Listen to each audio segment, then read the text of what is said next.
नमस्कार, मैं धर्मेंद्र प्रताप सिंह। आप देख रहे हैं फरीदाबाद न्यूज़। इस वक्त मैं हूं दुधौला सामुदायिक स्वास्थ्य केंद्र के बाहर। आपको बता दें, 6 दिसंबर को एक बच्ची हुई थी और आज उसकी मौत हो गई। अब हमारे साथ उसका पिता है, जो बच्ची है उसका पिता है, और पिता का कहना है कि मेरी बच्ची को एक तो 12 घंटे से पहले रिफ़र कर दिया गया, जबकि 24 घंटे रखा जाता है बच्ची को और माँ को, और उसकी देखभाल की जाती है। तो इसका कहना एक लापरवाही हुई, जो 11 कितने घंटे में रिफ़र किया गया, इन्होंने 11 घंटे में रिफ़र कर दिया, घर भेज दिया मतलब। और दूसरी गलती ये हुई, इनका कहना है, आरोप है कि एक साथ 3 इंजेक्शन लगा दिए गए, जो बच्ची हैंडल नहीं कर पाई, उसके शरीर पर जोर पड़ गया और कराह करा कर दर्द से उसकी घर पर मौत हो गई। अब बच्ची की फ़ोटो दिखाएंगे, ये देखो, ये बच्ची की फ़ोटो है, ये देखिए, ये बच्ची की फ़ोटो है। बच्ची बिल्कुल हेल्दी थी जब यहाँ पर हुई थी, लेकिन एक साथ 3 इंजेक्शन लगाकर घर भेज दिया गया और उसके बाद उसको दर्द हुआ और उसके बाद उसकी मौत हो गई, ये इनका कहना है। अब इनसे बातचीत करते हैं। सर नमस्कार। नमस्कार भाई, क्या नाम है आपका? मेरा नाम कृष्ण कुमार है। मैं गांव छपरोला से हूँ। क्या हुआ आपके साथ? एक्चुअली मैं 7 तारीख की मॉर्निंग में, यानी मैं 6 को अपनी वाइफ को लेके आया था। 7 तारीख की मॉर्निंग में सुबह 4:55 में मेरी बेटी हुई है और बेटी तंदुरुस्त थी। 2 किलो 400 ग्राम उसका वजन है। जो लेडी डॉक्टर जिन्होंने यहाँ पे बच्चे को करवाया है, उन्होंने बच्चे को एक साथ 3 इंजेक्शन लगवाए हैं और एक साथ 3 इंजेक्शन लगाए, आपने अपनी आंखों से देखा? हाँ, मेरी मम्मी थी, मेरी वाइफ भी थी और हमने पूछा भी था। नहीं, तुरंत लगाया, कोई इंटरवल नहीं दिया, 1-1 मिनट का भी इंटरवल? नहीं, उन्होंने यही गलती की है कि एक साथ तीनों इंजेक्शन लगा दिए, लगाते चले गए, जिससे कि बच्ची पे इतना जोर पड़ा है, बच्ची थोड़ी देर बाद ही कराने लगी है। इन्होंने फिर क्या किया, शाम को 11 घंटे बाद छुट्टी के लिए बोल दिया कि जी अब आप जा सकते हैं। बच्ची जब भी करा रही थी, हमने सोचा कि 1-2 दिन हो सकता है कि बच्चा थोड़ा बहुत दर्द करेगा, पर भाई साहब आज सुबह मॉर्निंग में बच्चे 8 बजे बच्चे की डेथ होगी और कल भी उसका यही हाल था। हमने सोचा कि 1-2 दिन होगा, बट बच्ची पे इतना जोर पड़ा है उन इंजेक्शन के लगने की वजह से ना, कि आज अब हमारे बीच में बच्ची हमारी है नहीं। एक चीज़ दिखाएंगे आपको, आप लोग जुड़े रहिए, थोड़ा जागरूकता फैलनी चाहिए। ये जो है डिटेल है, 1 मिनट। ये एडमिशन का टाइम जो है, प्रसव की तारीख 7/12/2021, समय 4:55 पर, यानी सुबह 4:55 और रिफ़रल की तारीख 7/12/2021 8 बजे, यानी 4:55 पर हुई है और 8 बजे शाम को रिफ़र कर दिया है। हाँ जी, रिफ़र कर दिया है। 24 घंटे का वेट नहीं किया गया। और बच्ची का वेट कितना था? 2.4 किलोग्राम, यानी 2 किलो 400 ग्राम बच्ची का वेट था।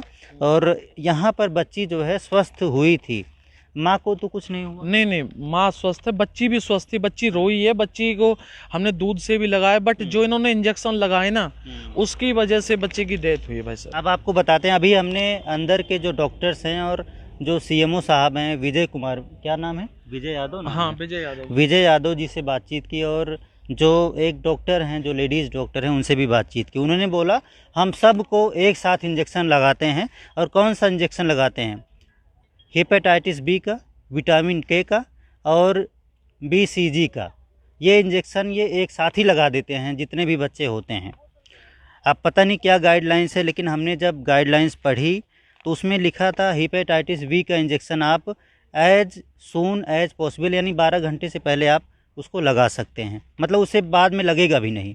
और विटामिन के का इंजेक्शन भी जल्दी लगाना चाहिए। और BCG का इंजेक्शन ज़रूरी नहीं कि तुरंत लगे, वो 1 साल तक कभी भी लगवा सकते हैं। ये गाइडलाइंस हमने ऑनलाइन देखा।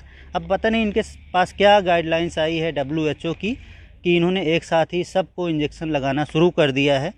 थोड़ा सा गैप नहीं देते कि 1 घंटे का गैप दे दें, 2 घंटे का गैप दे दें, 4 घंटे का गैप दे दें। आराम से गैप दे सकते हैं, क्योंकि वो इंजेक्शन ज़रूरी नहीं कि तुरंत लगा दें, वो आप 12 घंटे 24 घंटे तक लगा सकते हैं, उसकी गाइडलाइंस है। अब ये एक साथ ही लगा रहे हैं, ये अपनी रिसर्च कर रहे हैं।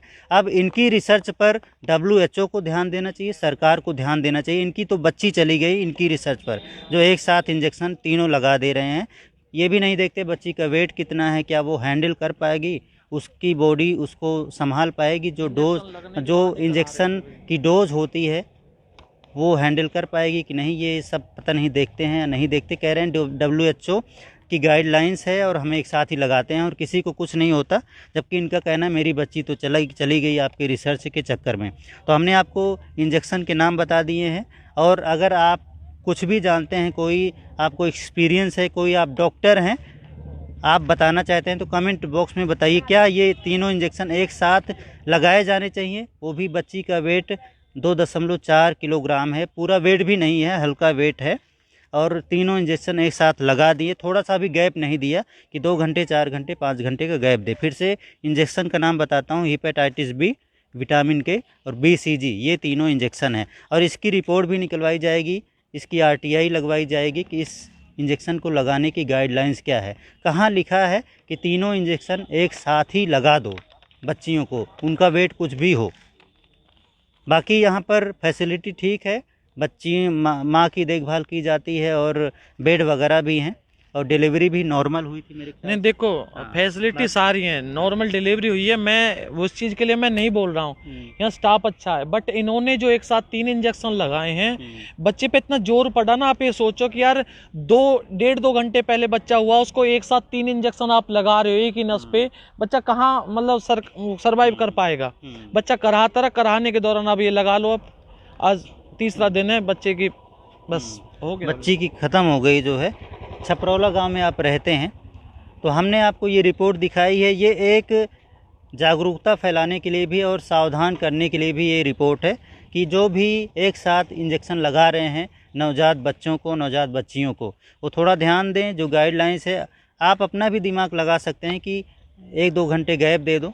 कई बार एक साथ इंजेक्शन लगाने से कुछ न कुछ गलत भी हो जाता है, क्योंकि अभी रिसर्च करना चाहिए, डॉक्टर्स को भी देखना चाहिए कितने घंटे में इंजेक्शन लगाने से क्या हो रहा है। एक साथ इंजेक्शन लगाने से अगर किसी की मौत हो रही तो वो भी एक रिसर्च का टॉपिक मानना चाहिए और आगे रिपोर्ट भेजनी चाहिए। अब देखते हैं यहाँ के जो डॉक्टर हैं अपनी रिसर्च जारी रखते हैं या इस रिसर्च का जो आउटपुट आया है उसकी रिपोर्ट आगे WHO को या ICMR को भेजते हैं। मेरे पड़ोस में 1 ईयर पहले जैसे केस आज मेरे साथ हुआ है, ऐसे ही पड़ोस में एक नाइयों में है एक भाई, उनकी भी बच्ची की तीसरे दिन ऐसे ही डेथ हुई है। ये दूसरा केस है, अगर ये ऐसे एक केस होता तो चलो हो भी जाता, बट ये मेरी बच्ची के साथ ये दूसरा केस है। हो सकता है ये नेक्स्ट आगे भी रहे। इन लोगों के लिए तो बस एक काउंटिंग रहेगी, जिसका बच्चा जाना भाई उसका तो बच्चा चला गया। तो हमने इनका दुख साझा किया, इनकी तकलीफ़ आपको बताई है। फरीदाबाद न्यूज़ से धर्मेंद्र प्रताप सिंह, नमस्कार।